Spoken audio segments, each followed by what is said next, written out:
शासनेस परमात्मा प्रभु महावीर के पावन से चरणों में कोटिशः वंदना। परम श्रद्धेय गुरुदेव श्री के पावन से चरणों में अनंत अनंत वंदना।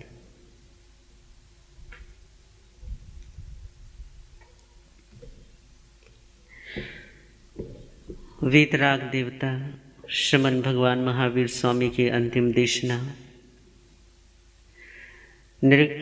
उत्तराध्ययन सूत्र की वाचना का लाभ हम सभी ले रहे हैं।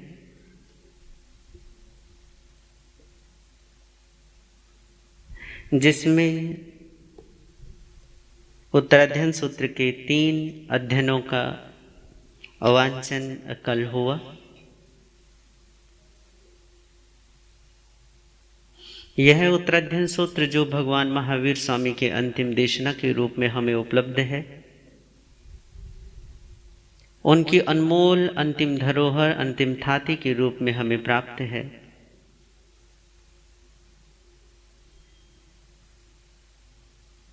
श्री भगवान का जो प्रवचन है वो 4 प्रकार से हमारे ज्ञानी आचार्यों ने, हमारे महापुरुषों ने कहा है।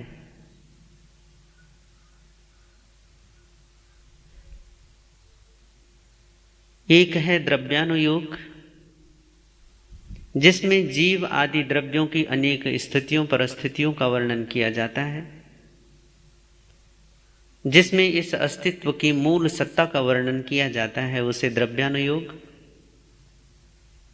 दूसरा है धर्म कथानुयोग, जिसमें अनेक महापुरुषों की कथाओं, उनके चरित्रों के माध्यम से धर्म को समझाने का, धर्म को बताने का प्रयास किया जाता है। तीसरा है गणितानुयोग, जिसमें भूगोल और खगोल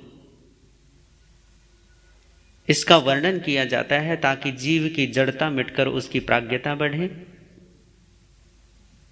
और चौथा अनुयोग या चौथा प्रकार है भगवान के प्रवचन का, वो है चरण करणानुयोग, जिसमें साधु साध्वी श्रावक और श्राविकाओं इनके जीवन की चर्या का, इनके जीवन की शैली को मर्यादित करने के सारे नियमों और उपनियमों की चर्चा की जाती है, बात रखी जाती है। ये जो उत्तराध्ययन सूत्र हैं, हमारे यहाँ पे जो सूत्र हैं कुछ ऐसे हैं जो केवल द्रव्यानुयोग को ज्यादा समर्पित हैं, जैसे भगवती सूत्र हो गया, या जीवाभिगम हो गया, प्रज्ञापना हो गया, या इसी तरीके से हम कह सकते हैं कि स्थानांग हो गया। ये जो है ये द्रव्यानुयोग को ज्यादा समर्पित ग्रंथ हैं।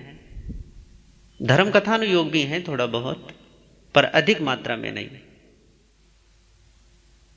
कुछ ऐसे हैं जिनमें केवल धर्म कथाएं हैं, जैसे अंत के दशांग हो गया, उपासक दशांग हो गया, ज्ञाता धर्म कथांग हो गया,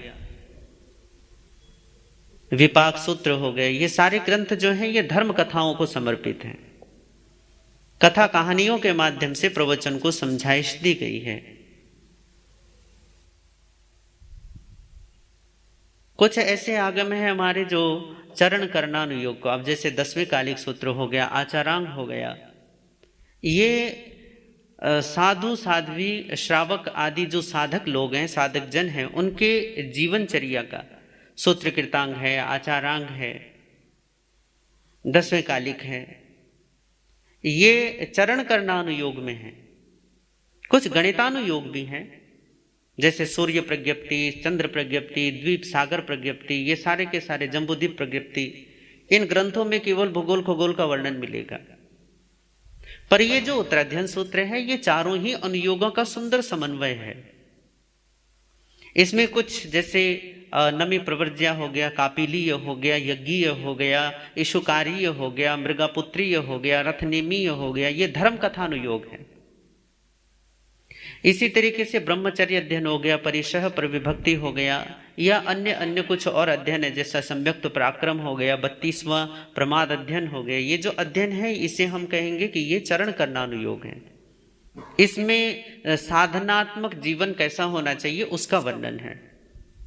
कुछ द्रव्यानुयोग के हैं, जैसे 36वां अध्ययन हो गया, ये मूलतः द्रव्यानुयोग का अध्ययन है।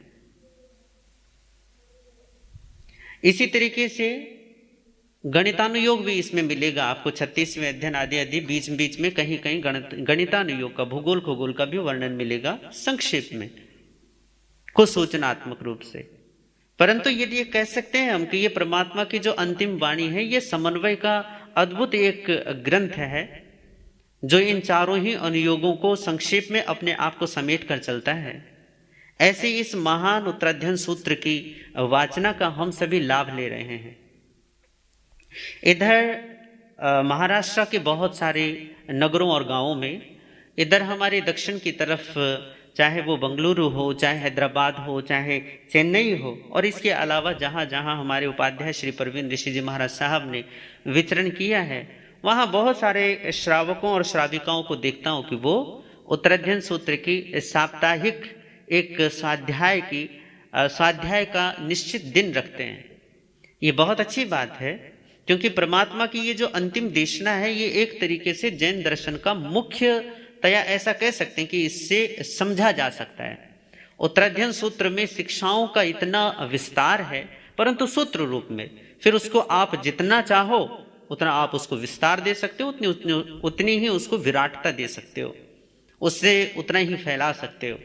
और बात यह भी है कि इसमें बिल्कुल सहज है। जैसे कुछ एक आगम है, जैसे भगवती हो गया, प्रज्ञापना हो गया, इनमें थोकड़े इतने हैं कि कई बार तो कुछ थोकड़े बस सर से ऊपर से चले जाते हैं। पर उत्तराध्ययन सूत्र एक इतना आसान, इतनी सरल भाषा में और इतना अच्छे तरीके से, इसको आप गा के बोलना चाहें तो गा के भी बोल सकते हैं, तो इतने सरलतम तरीके से धर्म को समझाया गया है। इसका स्वाध्याय अवश्य करना चाहिए, केवल और केवल दीपावली के दिनों में पारंपरिक तौर पर नहीं, बल्कि पूरे साल जब तक आप जीवित हैं तब तक तो इसके स्वाध्याय करते ही रहना चाहिए। ये हमारे जीवन को बनाने वाला है, जीवन की शैली, जीवन जीने की शैली देने वाला, हमें वो कला सिखाने वाला है। तो इस तरीके से ये उत्तराध्ययन सूत्र के हमने 3 अध्ययनों का स्वाध्याय किया। आज चौथे अध्ययन और आगे चौथा जो अध्ययन है उत्तराध्ययन सूत्र का, वो है असंस्कृत।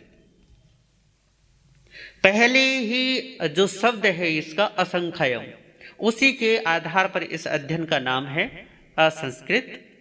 असंस्कृत का मतलब होता है जिसको सुधारा ना जा सके या जिसको साधा ना जा सके। जैसे आप कहते हैं ना कि धागा टूट जाए तो दोबारा जुड़ता नहीं है, ऐसे ही परमात्मा भी कहते हैं कि जो समय चला जाता है वो वापस लौटता नहीं है।